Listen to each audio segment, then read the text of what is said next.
Hello student, स्वागत है आपका रावत सर एकेडमी में। मैं भावना आज फिर से आपका हिंदी की क्लास में स्वागत करती हूँ। उम्मीद करती हूँ कि आप सभी लोग स्वस्थ होंगे।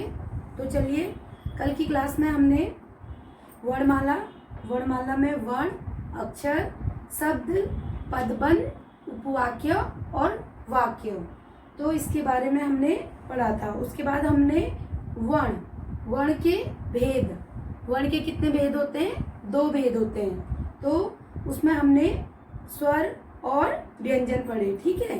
उसके बाद हमने स्वर के 4 भेदों के बारे में पढ़ा, जिसमें आपका सबसे फर्स्ट में आता है ह्रस्व स्वर, दीर्घ स्वर, प्लुप्त स्वर एवं आगम स्वर, ठीक है।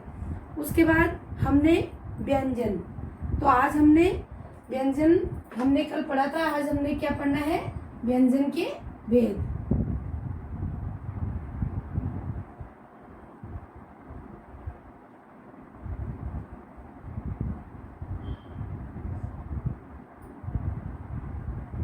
व्यंजन के भेद में हमने सबसे पहले स्पर्श व्यंजन पढ़ा था कल, ठीक है। उसके बाद उसी में आज है अनुनासिकता। तो आज हम पढ़ेंगे अनुनासिकता।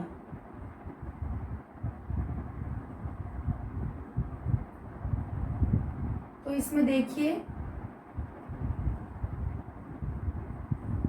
इसमें प्रत्येक वर्ग के 5वें वर्ण के उच्चारण में स्थान विशेष के साथ साथ नाक का भी प्रयोग होता है।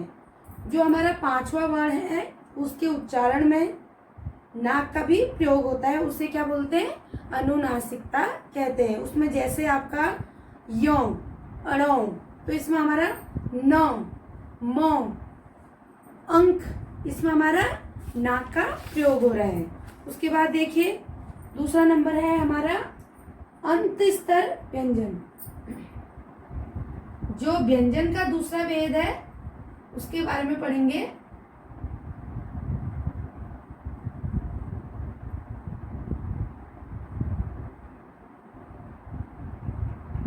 अंत स्तर व्यंजन। तो चलिए इसमें देखिए, इसमें आपका आता है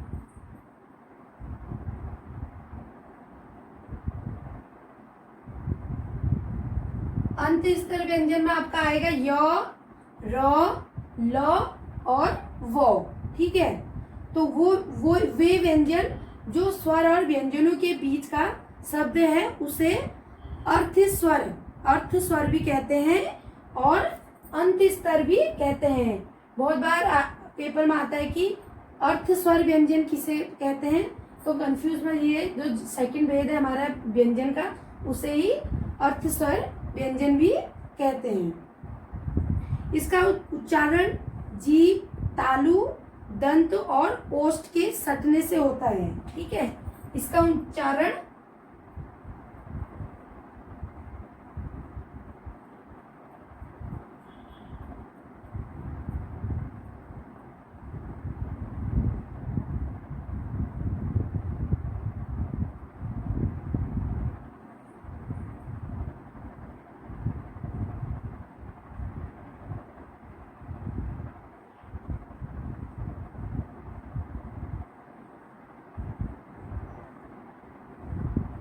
तो इसका उच्चारण हमारा जीभ, दंत, ओष्ठ, तालु के सटने से होता है। तो इसको क्या बोलते हैं? अंत स्तर व्यंजन, ठीक है। उसके बाद देखिए नंबर 3 में आपका आएगा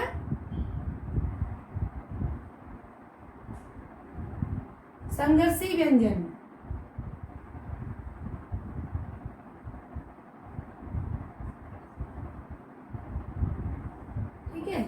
तो देखिए, सेकंड आपका है, थर्ड आपका है संघर्षी व्यंजन। इसको क्या बोलते हैं? ऊष्म व्यंजन भी बोलते हैं। इसको क्या बोलते हैं? ऊष्म व्यंजन। इसको हम क्या बोलेंगे? ऊष्म व्यंजन भी बोलते हैं। तो इसको देखिए, इसमें क्या आएगा? स, ह एवं छियम, ठीक है। इसमें ये वर्ड आएंगे, जिन व्यंजनों का उच्चारण करते समय वायु स्थान विशेष से संघर्ष रगड़ के निकलती है उसको क्या बोलते हैं? संघर्षी व्यंजन। जिन व्यंजनों का उच्चारण करते समय वायु स्थान विशेष से संघर्ष रगड़ के निकलती है उसको क्या बोलते हैं? संघर्षी व्यंजन। ठीक है।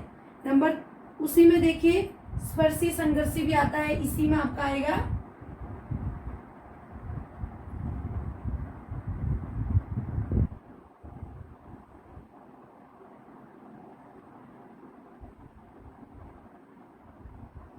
स्पर्शी संघर्षी। ठीक है। इसमें देखिए क्या है, जिन वर्णों के उच्चारण में वायु स्थान विशेष से पहले स्पर्श करती है, जिन वर्णों के उच्चारण में वायु स्थान विशेष से पहले स्पर्श करती है उसके बाद संघर्ष करती है उसको क्या बोलते हैं? स्पर्शी संघर्ष व्यंजन। ठीक है। जैसे चौ वर्ग में आएगा आपका, चौ वर्ग में क्या क्या आता है? चौ, छ, ज, झ, एम, यम। ठीक है। इसमें ये आएगा आपका, जिन वर्णों के उच्चारण में वायु स्थान विशेष से पहले स्पर्श करती है उसको क्या बोलते हैं? संघर्षी व्यंजन। तो ये आपको समझ में आ गया होगा। उसके बाद है आपका संयुक्त व्यंजन।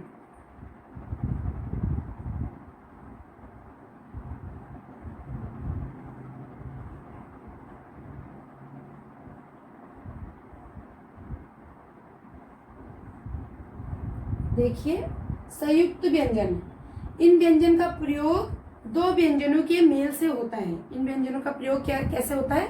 दो व्यंजनों के मेल से होता है। जैसे इसमें क्या आएंगे?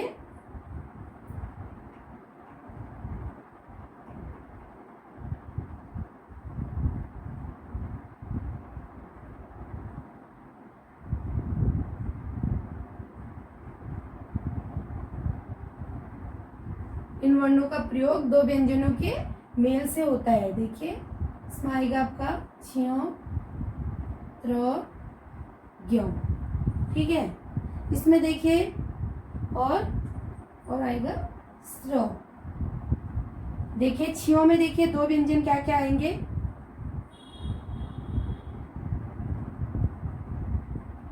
छियों में देखिए क्या आएगा? क और सौ। वैसे आपका त्र के बोलने से क्या पता चल रहा है? त, र, त्र।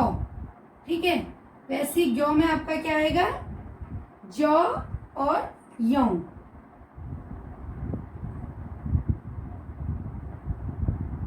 स्र में क्या आएगा? स और र।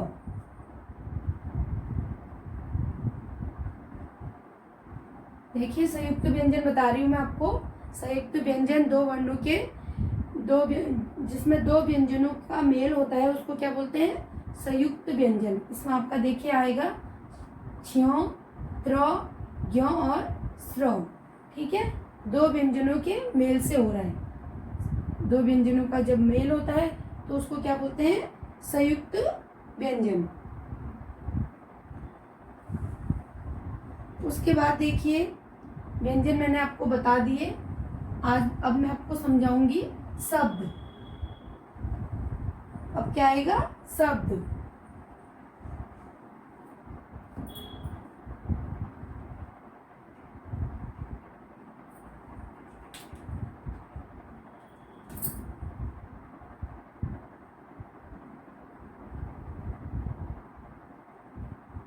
शब्द देखिए शब्द किस किस से बनता है?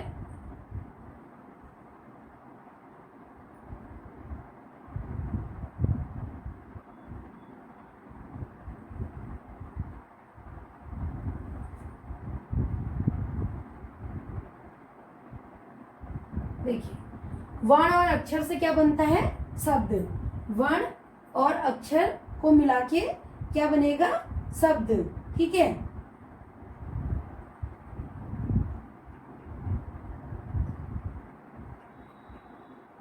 देखिए शब्द की परिभाषा मैं आपको सामान्य शब्दों में बताऊंगी। शब्द क्या है? देखो, अक्षर अथवा अक्षरों के निर्मित सार्थक एवं स्वतंत्र ध्वनि अथवा ध्वनि समूह को शब्द कहते हैं। अक्षर अथवा अक्षरों के निर्मित अक्षर अथवा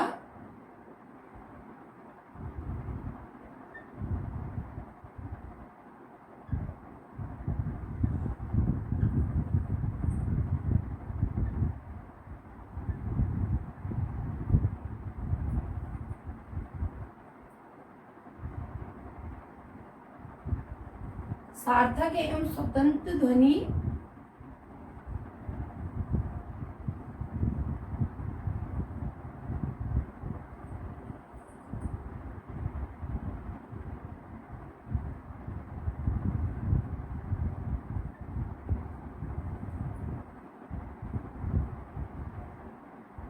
अथवा ध्वनि समूह को क्या बोलते हैं? शब्द।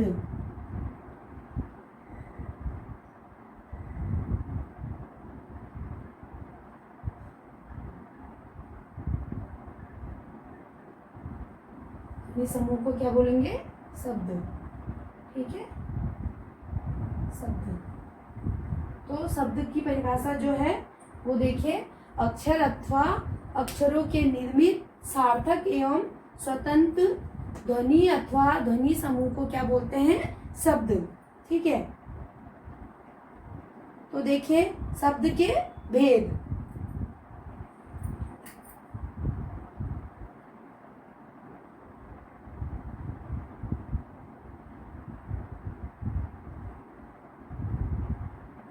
शब्द के कितने भेद होते हैं? शब्द के 2 भेद होते हैं, सार्थक एवं निरर्थक।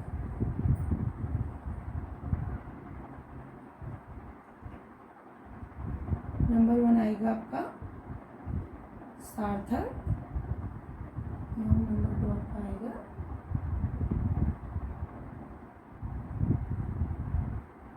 ठीक है। ये देखिए, नोट कर सकते हैं इसको। देखिए, शब्द आपका वर्ण और अक्षर से मिलकर शब्द बनता है। शब्द की जो परिभाषा है, अक्षर अथवा अक्षरों के निर्मित सार्थक एवं स्वतंत्र ध्वनि अथवा ध्वनि समूह को क्या बोलते हैं? शब्द बोलते हैं। ठीक है, शब्द के भेद, जो शब्द होते हैं, शब्द के भेद 2 होते हैं, उसमें आपके सार्थक एवं निरर्थक। उसमें देखिए, सबसे पहले सार्थक शब्द को हम पढ़ेंगे। देखिए, जिन शब्दों का कुछ अर्थ होता है उनको हम सार्थक कहते हैं। ठीक है, जैसे घर, नगर, मैं, आप, विद्यालय इत्यादि। ठीक है, उसी प्रकार से जो निरर्थक है, जिन शब्दों का कोई अर्थ नहीं होता है उनको निरर्थक कहते हैं। जैसे कुछ भी हो जाता है, चटाचट, फट, पन, टन, इस प्रकार के जो वर्ण होते हैं उनको हम निरर्थक में माने जाते हैं।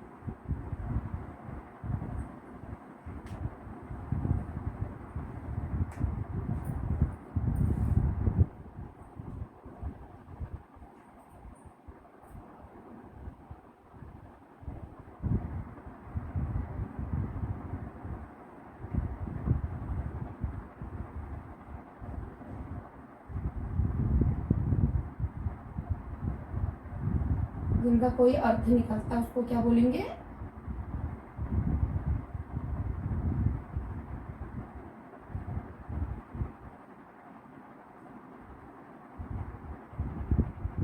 सार्थक शब्द कहलाएंगे।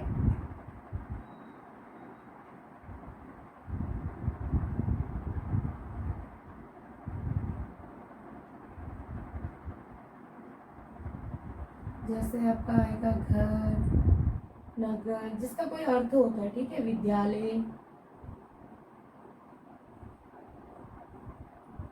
और निरर्थक में जो जिसका कोई अर्थ ही नहीं होता है उसको क्या बोलेंगे? निरर्थक।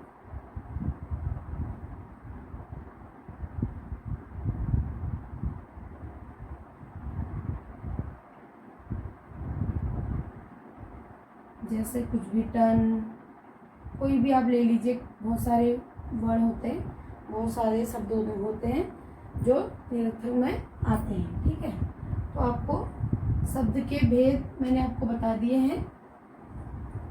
उसके बाद देखिए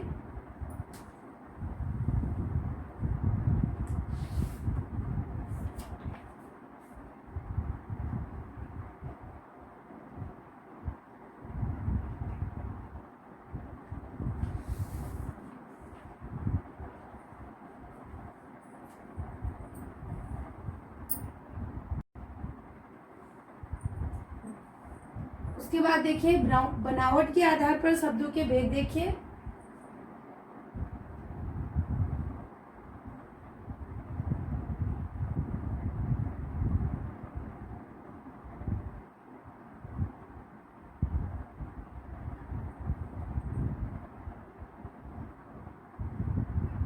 बनावट के आधार पर शब्द के 3 भेद होते हैं, ठीक है।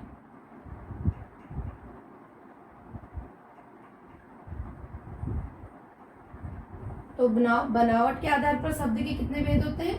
बनावट के आधार पर शब्द के 3 भेद होते हैं, रूढ़िवादी, यौगिक और योग रूढ़। तो सबसे पहले आएगा रूढ़ि।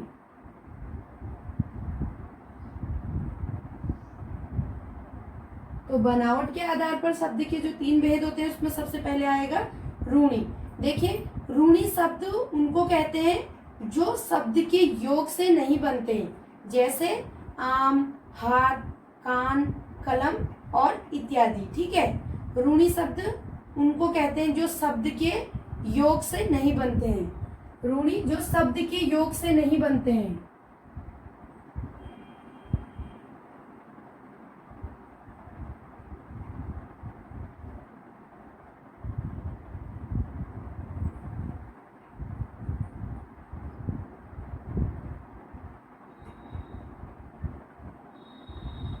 नहीं बनते। इसमें जैसे उदाहरण आपका है आम, हाथ, कान, ठीक है। जो शब्द के योग से नहीं बनते हैं उनको क्या बोलते हैं? रूढ़ि। उसी में आपका उदाहरण है, देखिए हाथ, आम, कान, कलम इत्यादि, ठीक है। उसके बाद है दूसरा 2 नंबर, देखिए नंबर 2 में आपका आएगा यौगिक। ये मैं आपको बता रही हूँ बनावट के आधार पर शब्द के भेद। यौगिक में देखिए जो शब्दों के योग से बनते हैं उन्हें यौगिक कहते हैं, जैसे विद्यार्थी, छात्रावास, विद्यालय, ठीक है। इनको क्या बोलते हैं? ये यौगिक में आएंगे जो शब्दों के योग से बनते हैं।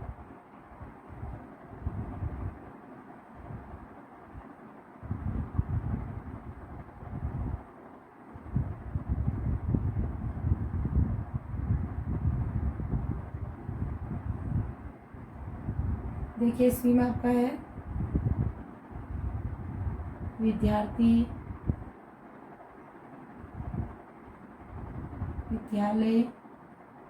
इसमें शब्द के योग है, जो शब्दों के योग से बनते हैं उनको क्या बोलेंगे? यौगिक शब्द, ठीक है।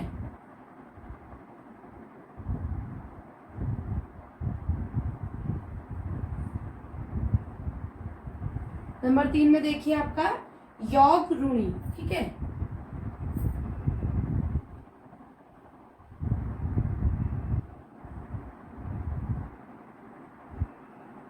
नंबर 3 देखिए योग रूढ़ि। इसमें देखिए जो शब्द 2 या 2 से अधिक शब्दों के योग से बनते हैं, ठीक है, उनको क्या बोलते हैं? जो 2 या 2 से अधिक शब्दों के योग से बनते हैं।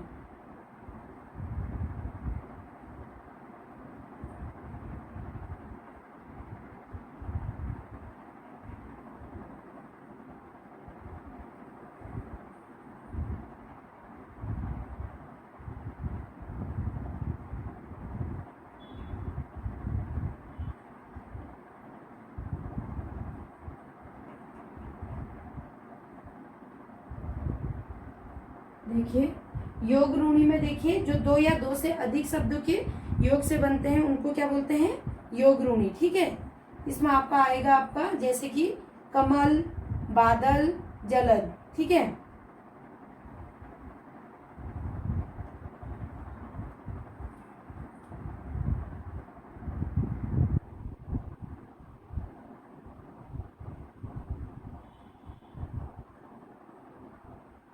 इसको आप नोट कर लीजिए। बनावट के आधार पर शब्द के भेद, इसको आप नोट कर लीजिए।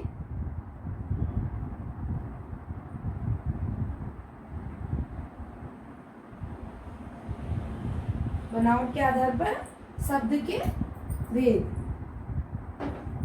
उसके बाद देखिए उत्पत्ति के आधार पर शब्द के भेद। बनावट के आधार पर शब्द के तो 3 भेद होते हैं। उसके बाद उत्पत्ति के आधार पर शब्द के भेद देखिए।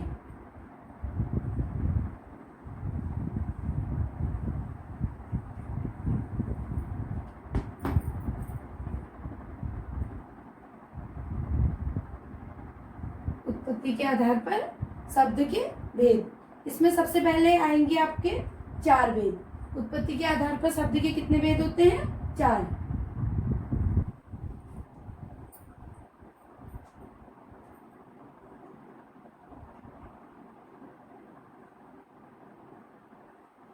चार भेद देखिए कौन कौन से हैं। सबसे पहला आपका आएगा तस्मै शब्द, ठीक है।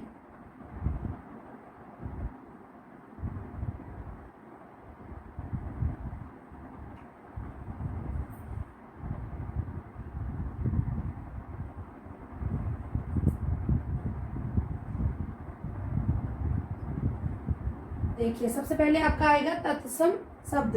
उसमें देखिए संस्कृत के वे शब्द जो त्यों के त्यों हिंदी में प्रयोग किए जाते हैं, ठीक है, उनको क्या बोलते हैं? तस्मै शब्द। जो शब्द संस्कृत में, जो शब्द कुछ बहुत सारे ऐसे शब्द होते हैं जो संस्कृत में भी वही होते हैं और हिंदी में भी हम उनको वैसी, उनका प्रयोग वैसी होता है, उनको क्या बोलेंगे? तत्सम शब्द। जैसे आपका आएगा, जैसे कि पुष्प, अग्नि, हस्त, मुख, आम्र, फल और इत्यादि। हिंदी में इनका प्रयोग ऐसे करते हैं,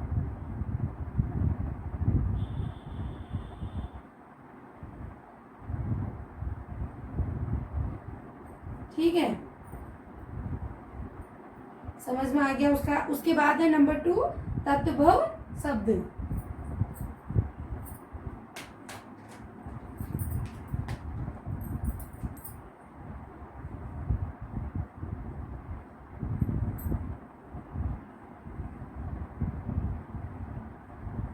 जो संस्कृत के शब्द हैं उनको हिंदी में उनका प्रयोग किया जाता है, उनको क्या बोलेंगे?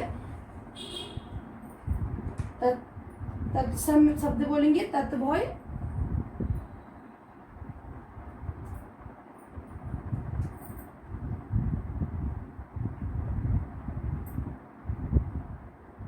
ठीक है।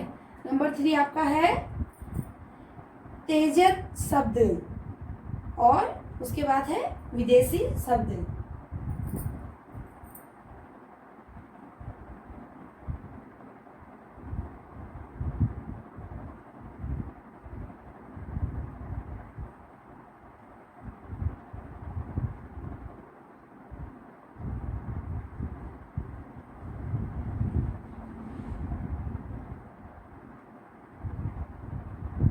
ठीक है, इसको नोट कर लीजिए। उत्पत्ति के आधार पर शब्द के भेद। देखिए उसके बाद तद्भव शब्द। देखिए वे शब्द जो संस्कृत के हैं किंतु धीरे धीरे उनके रूप बदल गए और हिंदी में प्रयुक्त होते हैं, उनको क्या बोलेंगे? तद्भव शब्द बोलेंगे। उसके बाद है तेजस शब्द। जिन शब्द के विषय में हमको ज्ञान नहीं होता है कि वो किस भाषा में लिखे गए हैं, उनको क्या बोलते हैं? तेजस शब्द, ठीक है। विदेशी शब्द, जो शब्द विदेशी भाषाओं में त्यों के त्यों अथवा परिवर्तित रूप से हिंदी में प्रयोग में लाए जाते हैं, उनको क्या बोलेंगे? विदेशी शब्द बोलेंगे, ठीक है। वास्तव में फारसी, अरबी, तुर्की, अंग्रेजी आदि भाषाओं में जो शब्द हिंदी में आए वे क्या कहलाते हैं? विदेशी कहलाते हैं, ठीक है। उत्पत्ति के आधार पर शब्द के भेद, इनको आप नोट कर लीजिए।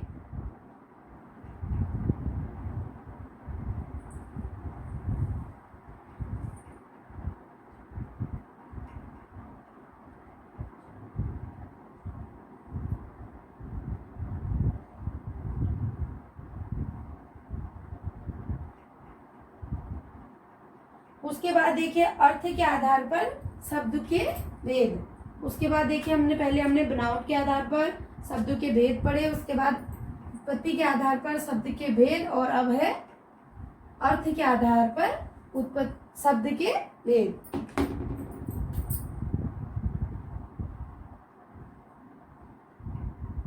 अर्थ के आधार पर शब्द के भेद।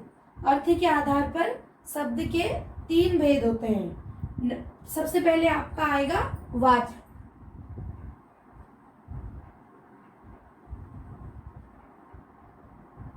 वाचक, ठीक है। उसके नंबर 2 पर आपका आएगा लक्षण।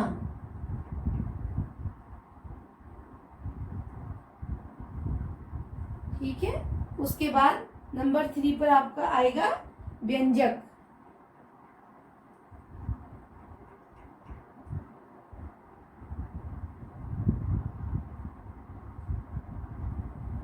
देखिए अर्थ के आधार पर शब्द के भेद।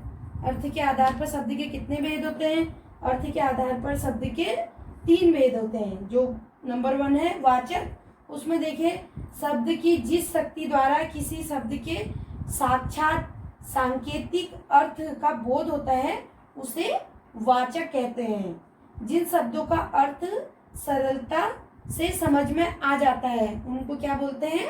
वाचक कहते हैं। जिन शब्दों का अर्थ हमको सरल से समझ में आ जाता है उनको क्या बोलते हैं? वाचक।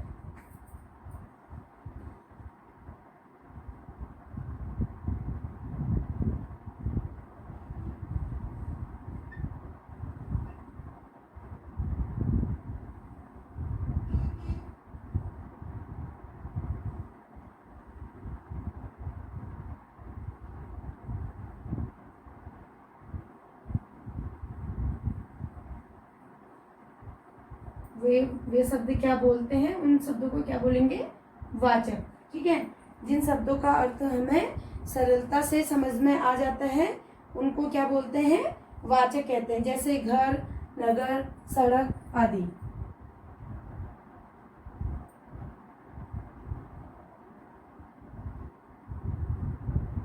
ठीक है, इनको क्या बोलेंगे? वाचक।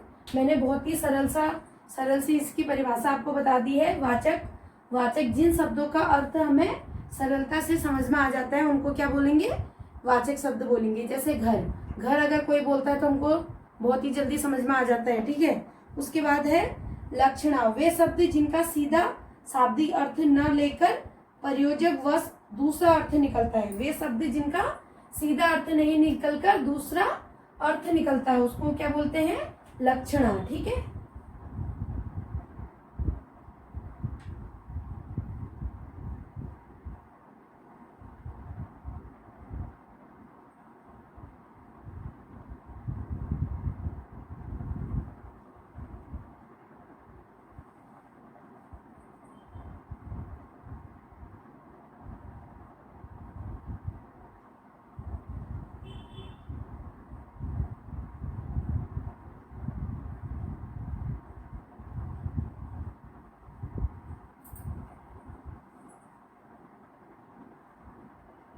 उनको क्या बोलेंगे? लक्षण। जो शब्द कहने में तो कुछ और उनका अर्थ कुछ और होता है उनको क्या बोलेंगे? लक्षण। ठीक है।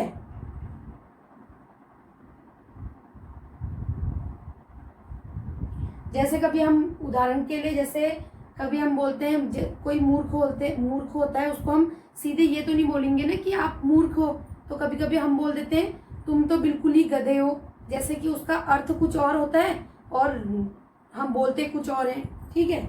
उसके बाद नंबर 3 आपका आएगा व्यंजक।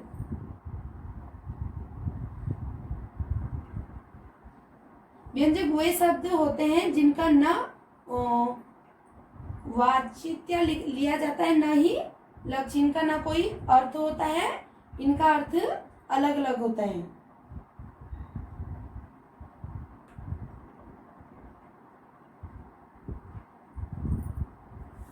ठीक है।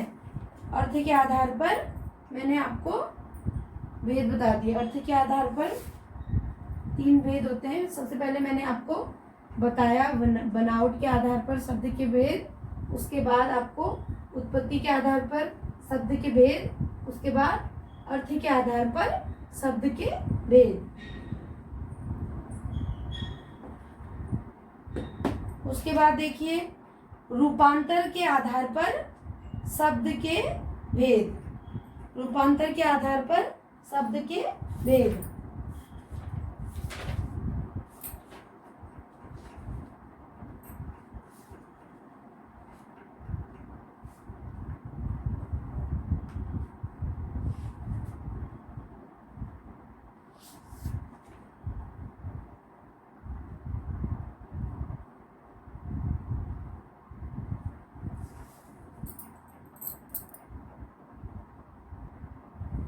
देखिए उत्पत्ति के आधार पर शब्द के, रूपांतर के आधार पर शब्द के भेद।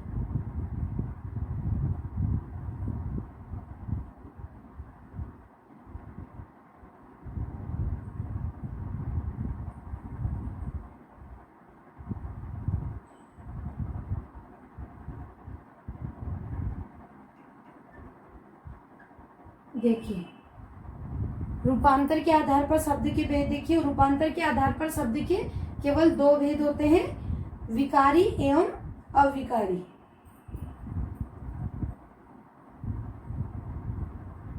तो सबसे पहले देखिए विकारी।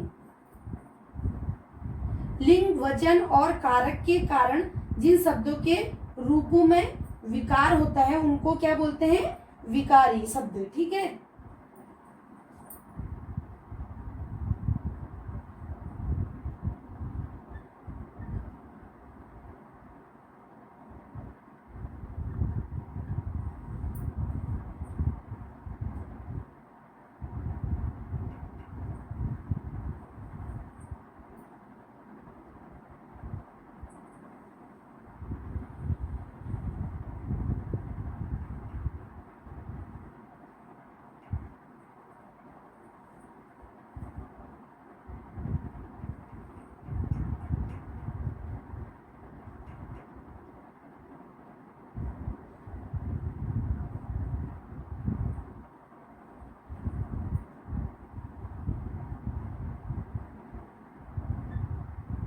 देखिए रूपांतर के आधार पर शब्द के दो भेद होते हैं, विकारी एवं अविकारी। सबसे पहले देखिए विकारी।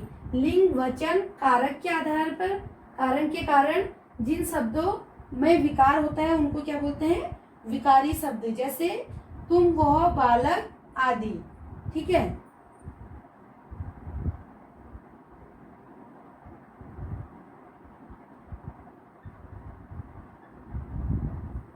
देखिए नंबर 2,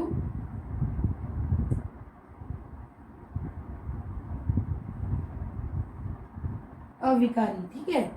अविकारी में देखिए जिन शब्दों के रूपों में लिंग, वचन और कारक के अनुसार कोई परिवर्तन नहीं होता है। ठीक है। विकारी शब्द में लिंग, वचन, कारक के कारण जिन शब्दों में विकार होता है उनको क्या बोलते हैं? विकारी। और अविकारी में लिंग, वचन, कारक के कारण जिन शब्दों में कोई भी परिवर्तन नहीं होता है उनको क्या बोलते हैं? अविकारी शब्द।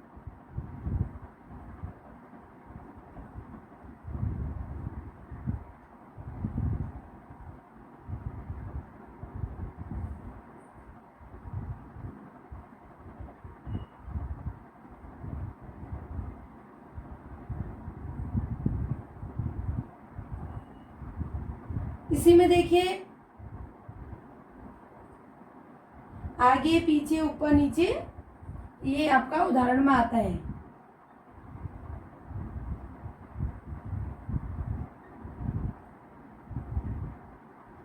इसमें आपका कोई परिवर्तन नहीं होता है। ये शब्द जैसे के जैसे वैसे ही प्रयोग में आते हैं। इनको क्या बोलते हैं? अविकारी शब्द। देखिए जो विकारी शब्द हैं उनके क्या होते हैं? 4 भेद होते हैं, संज्ञा, सर्वनाम, विशेषण और क्रिया। इसको हम कल पढ़ेंगे। ठीक है।